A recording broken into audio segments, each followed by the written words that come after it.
Hello Slayers, my name is DarkHero, welcome back to my channel where we cover Dauntless content. I am so glad you are here, and today we will be going over the top 5 axes in Dauntless. I know a lot of you guys were asking for the chain blades, but I still need to spend more time with them and craft some new ones, which is why I ask you that you wait for a bit longer. We have already covered the top 5 swords in the game, as well as the top 5 armor sets in Dauntless, so if you are interested in watching those videos, the links to them will be in the description. As always, a quick reminder that you can use my creator code DarkHeroCC in-game whenever you want to buy something, and that will help me out a lot. Thank you to everyone who has been using my code, and of course, thank you to everyone who is planning on using my code in the future. With that being said, let's start this top 5, and I want to preface this by saying that first, this top 5 is based on my own opinion and yours may of course differ. As such, I would ask you to leave your top 5 axes in the comment section below so we can have a good discussion there. Secondly, the criteria we are using for this top 5 is the perks that come with the weapon, as well as the unique effect of the weapon, the cell slots that the weapon has, and in addition to that, how well the weapon fits into various different builds. Now that we have gotten that out of the way, let's take a look at the number 5 spot on the list, and that is the Thundering Scythe axe, which you can craft with Drask materials.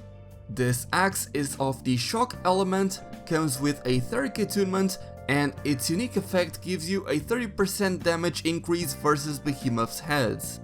Furthermore, the Thundering Scythe comes with a power cell slot and a defense cell slot.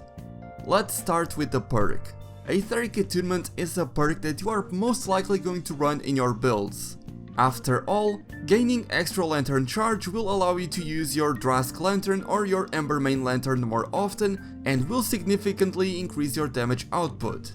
You can even combine Etheric attunement with Conduit to make that even more effective, as Conduit plus 6 will give you a 25% increased attack speed to all Slayers for 8 seconds if you use your Lantern Hold ability.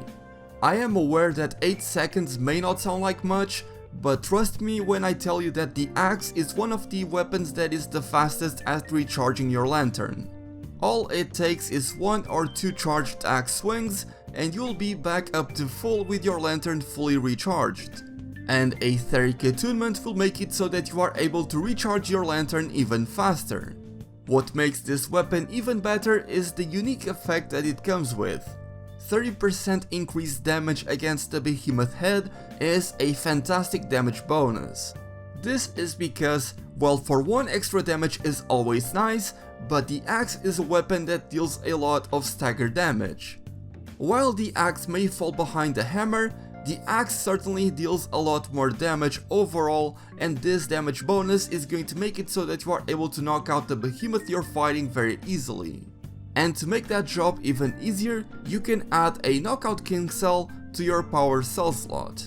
Or you could instead use that power cell slot to add an overpower cell, which is one of the best cells in the game, as it gives you a 70% damage bonus against staggered behemoths. And you can also choose to use the special Grim Onslaught to make that job of staggering a behemoth even easier. And while a behemoth is down, you can keep focusing on the head and you'll be dealing massive damage. Then there is the defense slot on the weapon, and in my opinion, the defense slot that the weapon comes with actually makes it worse, because this is not the type of weapon that makes good use out of defense cells. But for that, we'll see later on in the video an axe that makes good use out of them. Moving on to the number 4 spot on the list, we have the Turmoil of Borius, the Borius axe that is of the frost element. This weapon comes with the perk Conditioning, and its unique effect is charged attacks generate frost sprites that cause your next attack to deal 50 bonus damage and minor frost damage. The frost sprites cap at a maximum of 4. Additionally, the Turmoil of Borius comes with a power cell slot and a defense cell slot. Now, conditioning is a nice perk to have on your axe builds because you do spend a lot of stamina with your axe, and if you are not careful you will run out of stamina pretty quickly.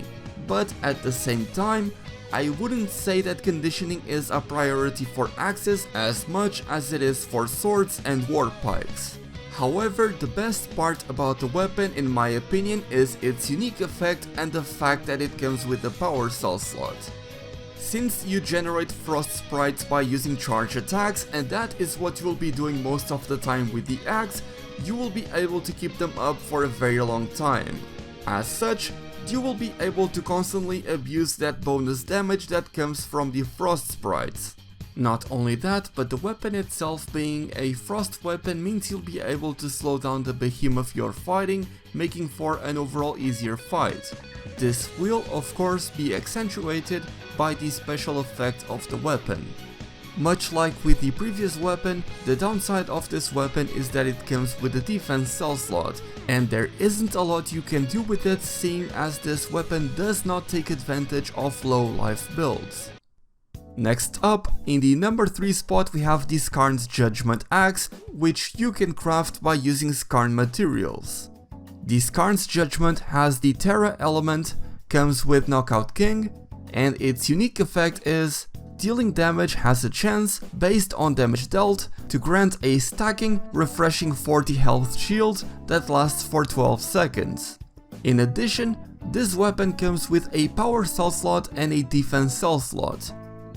This is a fantastic weapon that is capable of dealing a good amount of damage thanks to having Knockout King and a power cell slot. You can use that power cell slot to add perks such as Knockout King to have Knockout King plus 6, or you could add Overpower to increase your damage output. Not only is this weapon powerful and great for dealing stagger damage and can fit very well in pretty much every build, but it can also be very beneficial in a multiplayer scenario. So the Scarn's Judgment unique effect will give you shields based on the amount of damage you deal against a behemoth. Since the axe is a huge powerhouse that is able to deal a lot of damage, you will very quickly gain a lot of shield stacks, and as such, it will become very difficult for you to lose your health, as the behemoth will have to go through all of your shields to be able to damage you. And notice how the description of this unique effect does not mention a cap. That is because this unique effect does not have a limit. So if you are good at dealing damage and you can avoid getting hit by the behemoth, then you can stack up a lot of shields and you can be as reckless as you want in a hunt, and you will be fine because you have a lot of health that the behemoth will have to go through. But here's an awesome thing about this that actually made me very excited about using this weapon. As I said earlier, the Scarn's Judgment does come with a defense cell slot. When it came to the previous weapons in this video, I always said that the defense cell slots were more of a detriment than a benefit, but in this specific case, it's actually a very good benefit. And here's why. Thanks to the defense cell slot, you can add the perk Guardian. This perk makes it so that a percentage of the shields that are applied to you will also apply to your nearest allies. If you only end up adding a Guardian cell to your cell slot and don't even add anything else besides that, you will be able to have 30% of the shields applied to you applied to your nearest allies for 15 seconds. That is awesome because, as I said earlier, it is very easy for you to stack shields with this weapon. On top of that, the shields that you gain are a stack that keeps refreshing as you deal damage.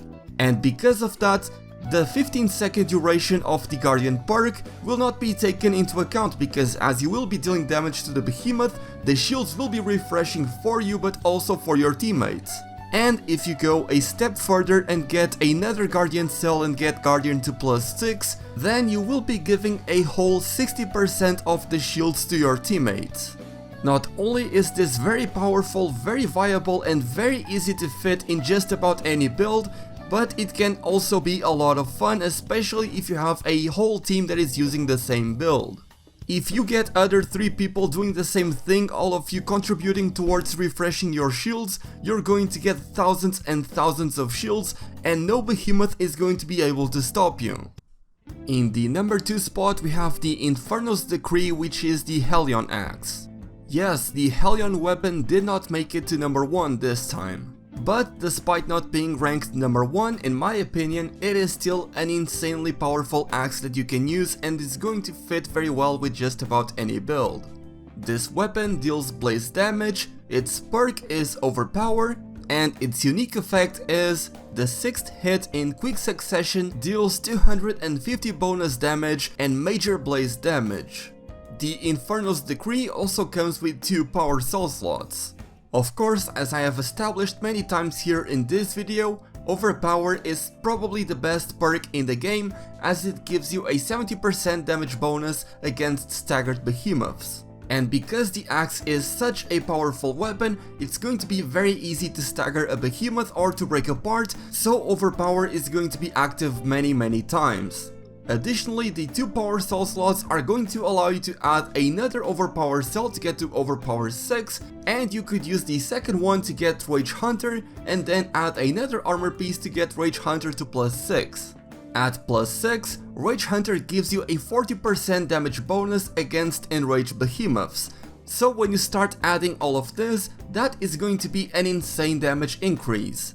And because you can get Overpower +6 and Rage Hunter +6 very easily with this weapon, you can then use other armor pieces to add perks that will increase your damage output even more.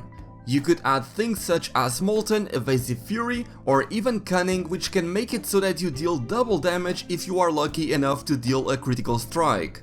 Unfortunately, however, the unique effect of this weapon is probably not going to be active a whole lot of times. After all, it requires you to hit a behemoth 6 times in a short amount of time, and the axe is the slowest weapon in the game, so being able to hit the behemoth 6 times very quickly, you are most likely not going to be able to make that happen, at least not a whole lot of times to make it so that this unique effect comes into the equation. Maybe you can proc this unique effect if you are spamming the axe finisher, but the finisher in itself is not a very strong move and you are encouraged to just use the charge attacks of the axe, so again this unique effect simply is not viable, but the weapon in itself without the unique effect is already insanely strong, and that is why it ranks number 2 on the list. And finally, the number 1 spot on the list goes to the Stalker's Mercy axe, which is the Rift Stalker axe. This umbral weapon comes with Wild Frenzy, and its unique effect is dealing damage has a chance, based on damage dealt, to generate a shadow orb that increases damage dealt by 2.5% for 5 seconds. Do note that if 5 or more orbs are present at the same time, that bonus is going to double to 5% per orb. Additionally, the Stalker's Mercy comes with a technique slot and a utility slot. So why do I believe that this axe is the best axe in the whole game? Well, it's quite simple really, it's because of the insane damage output that this weapon is capable of dishing out. Let's start with the unique effect of the Stalker's Mercy.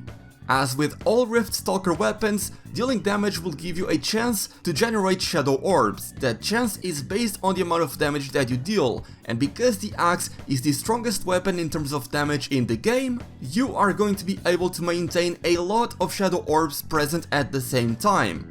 And once again, if 5 or more orbs are present, which is very easy to do with the axe, you are going to increase the buff of the shadow orbs from 2.5% to 5%. So, say for example, if you are able to have 5 shadow orbs present at the same time, that is a 25% damage increase on a weapon that deals a lot of damage.